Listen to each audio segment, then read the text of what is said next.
Assalamualaikum warahmatullahi wabarakatuh. Nama saya Safa Jayantika dari Pendidikan Kimia 5B. Di sini saya akan mempresentasikan hasil dari kunjungan industri virtual PT Coca-Cola Amatil Indonesia untuk memenuhi mata kuliah Kimia Industri. Dosen pengampu Ibu Dr. Hajah Siti Suryaningsih MSI. Bahan baku atau bahan utama yang digunakan untuk memproduksi minuman adalah air, termasuk untuk memproduksi minuman berkarbonasi yang bermerek Coca-Cola ini. Air adalah kandungan terbesar dalam minuman berkarbonasi, di mana air yang digunakan adalah air yang memiliki kualitas yang tinggi. Air yang memiliki kualitas yang tinggi adalah air yang jernih, tidak berwarna, tidak berbau, dan bebas dari organisme yang hidup di dalam air.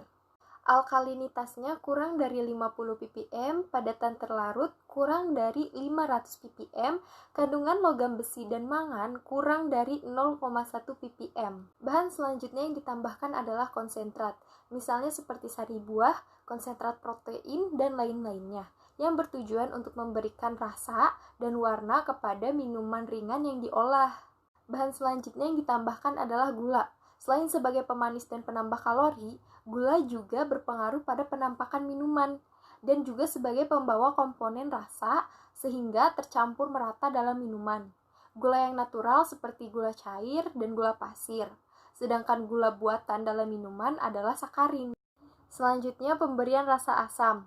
Pemberian rasa asam ini bertujuan untuk memberikan rasa asam pada minuman berkarbonasi, memodifikasi manisnya gula, juga berlaku sebagai pengawet, dan juga mempercepat inversi gula dalam minuman. Asam yang ditambahkan dalam minuman adalah asam yang harus dapat dimakan, seperti asam fosfat, asam sitrat, asam malat, dan lain-lain. Lalu selanjutnya adalah pemberian aroma. Pemberian aroma ini telah disiapkan oleh industri yang berkaitan dengan industri minuman dengan formula khusus. Kadang-kadang telah ditambah dengan asam dan pewarna. Bahan selanjutnya yang ditambahkan adalah karbon dioksida. Penggunaan karbon dioksida pada minuman bertujuan untuk memberikan suatu rasa yang diinginkan. Karbonasi menghasilkan desis yang menguatkan kesegaran rasa serta kilau dan gelembung ketika minuman tersebut dituangkan. Ada pula bahan-bahan tambahan yang ditambahkan pada minuman seperti bahan pengawet atau aditif, yaitu untuk mempertahankan minuman dari serangan bakteri, ragi, atau kapang. Bahan pengawet yang dapat ditambahkan dalam minuman adalah seperti natrium benzoat, asam salisilat, asam sulfat, dan asam sitrat. Penambahan bahan pengawet ini harus sesuai dengan dosisnya. Selanjutnya adalah proses produksi minuman Coca-Cola. Yang pertama adalah unit pengolahan air. PT Coca-Cola Amatil Indonesia menggunakan air yang berkualitas tinggi yang sesuai dengan standar dari The Coca-Cola Company. Air yang digunakan tidak hanya satu jenis. Ada beberapa jenis air yang digunakan seperti air sumur, yaitu digunakan dalam proses cleansing, sanitasi, utility, dan bahan dasar air olah. Yang kedua ada air olah. Air olah adalah bahan dasar minuman berkarbonasi dan minuman non-karbonasi. Yang ketiga adalah air lunak yang digunakan dalam proses pencucian dan pembilasan kemasan. Yang keempat ada air olah lunak yang digunakan untuk proses pemanasan boiler dan EVA kondenser. Proses selanjutnya adalah unit pembuatan sirup. Yang pertama adalah pelarutan gula. Gula diletakkan dalam tangki yang sudah diisi dengan air olah yang sesuai dengan volume akhir sirup yang akan dibuat. Proses kedua adalah filtrasi, yang merupakan penyaringan larutan gula dengan filter press untuk memisahkan benda asing sehingga diperoleh simple sirup yang standar. Selanjutnya adalah proses UV lamp. UV lamp harus dihidupkan 10 menit sebelum sirup dialirkan. Setelah sirup jernih, maka selanjutnya dialirkan ke unit sterilisasi UV lamp. Proses ini berfungsi untuk membunuh bakteri dalam larutan. Proses selanjutnya adalah test bricks. Test bricks dilakukan dengan mengambil contoh sirup dari tang final sirup. Bricks adalah padatan terlarut yang dinyatakan dalam persen gula murni di dalam air.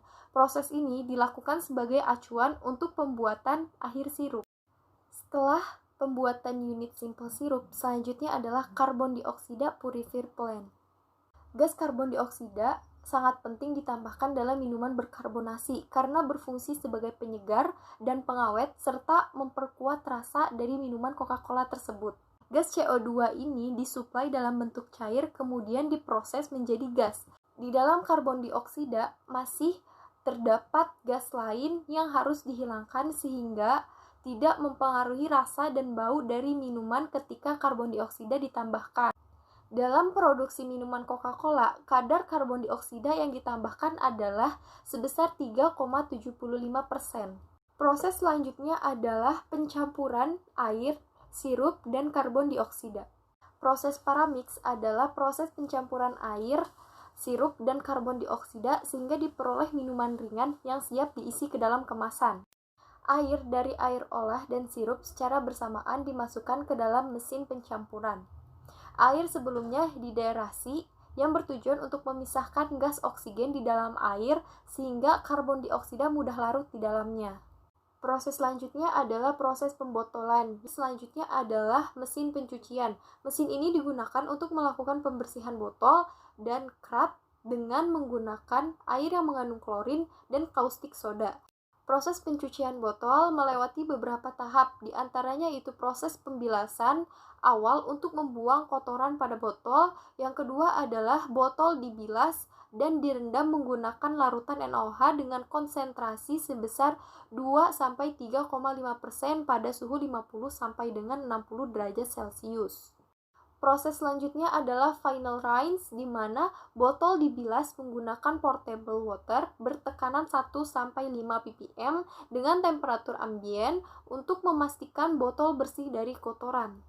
Selanjutnya adalah proses pada post inspection, di mana botol yang telah dicuci dari mesin pencuci akan diperiksa kembali secara manual. Selanjutnya botol-botol yang telah diperiksa secara manual akan diperiksa secara otomatis menggunakan alat detektor EBI.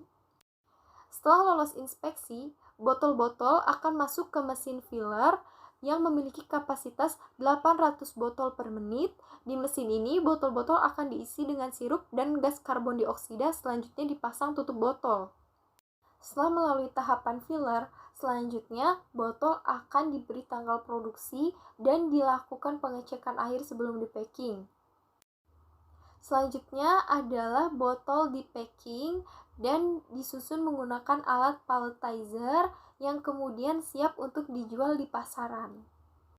Produk yang dihasilkan adalah Coca-Cola yang merupakan merek minuman yang populer hingga sekarang, yang merupakan campuran dari sirup rasa cola yang dicampur dengan air berkarbonasi. Dalam minuman Coca-Cola ini terdapat 5 bahan kimia yang terkandung. Di antaranya ada air berkarbonasi, zat pewarna, karbon dioksida, asam fosfat, dan asam sitrat. Produk yang dihasilkan tentunya memiliki manfaat, di antaranya adalah menghancurkan lemak di hati dan mengurangi sakit kepala. Yang kedua adalah mengatasi gangguan pencernaan. Yang ketiga, mencegah kram otot, dan tentunya akan melepas rasa haus. Dalam industri, termasuk industri minuman, tentunya akan menghasilkan limbah. Pada PT Coca-Cola Amatil Indonesia, limbah yang dihasilkan dikelompokkan menjadi 2. Yang pertama adalah limbah cair dari prosesnya, di mana bersumber dari pencucian botol, pengisian sirup, pengolahan air, sanitasi, utility, dan kantin, serta kegiatan MR teknik.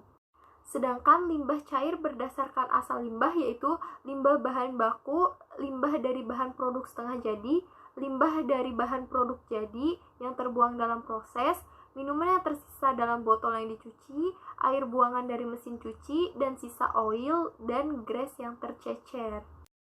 Selanjutnya adalah pengolahan limbah. Setiap harinya, debit limbah cair yang diolah unit pengolahan limbah cair PT Coca-Cola Amatil Indonesia sebesar kurang lebih 200 meter kubik dalam satu shift.